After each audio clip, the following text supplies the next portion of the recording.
They called it a tribe, but it was a nation, not a scattered people, not a primitive group huddled in corners of a forgotten land. No, the Igbo were a civilization, a complex, highly organized society rooted in centuries of political structure, cultural advancement, and intellectual depth. They were not waiting to be found. They were never lost.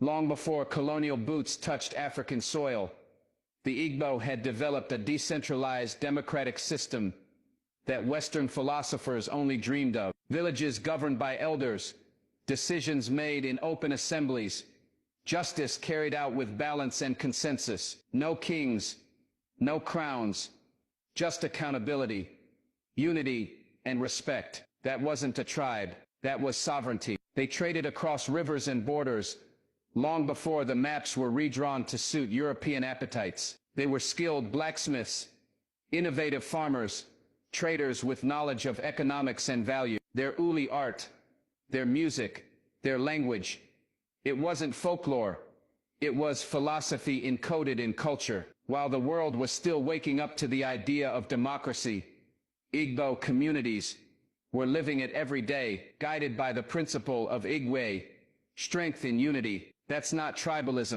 that's nationhood.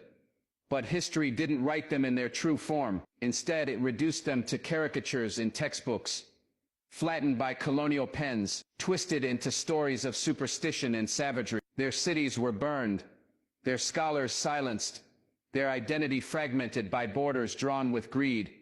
Not understanding, the colonizer didn't just steal land, they stole narrative. They took a nation and labeled it a tribe, because it made the theft easier to justify, because it's easier to erase a tribe than it is to silence a nation.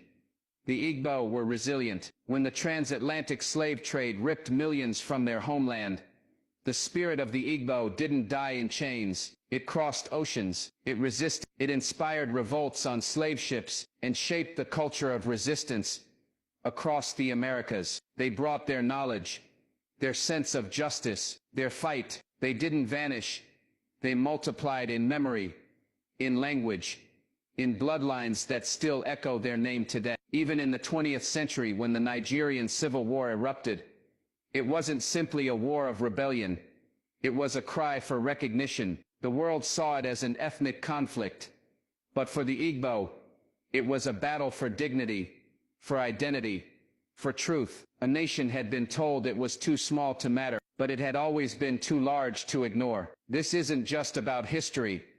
It's about the manipulation of perception. Because if you can convince the world that a nation is just a tribe, you can convince them that its destruction doesn't matter, that its voice doesn't count. But the Igbo voice has never been silent. It's in the rhythm of Afrobeats, in the literature that has redefined African storytelling, in the entrepreneurial spirit that thrives in every corner of the globe.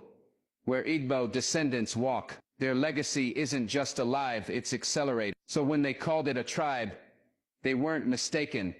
They were strategic, because recognizing a nation means acknowledging its contribution, its power, its right to exist and to lead. The world is finally waking up to what was always there. The Igbo were never just a tribe. They were builders, thinkers, fighters, visionaries, a people who forged systems that challenged the norms of their time. They weren't waiting for civilization, they were one. And no matter how deep the lies were buried, truth has a pulse, and the pulse of the Igbo nation still beats. Fear, proud, unyielding. They called it a tribe.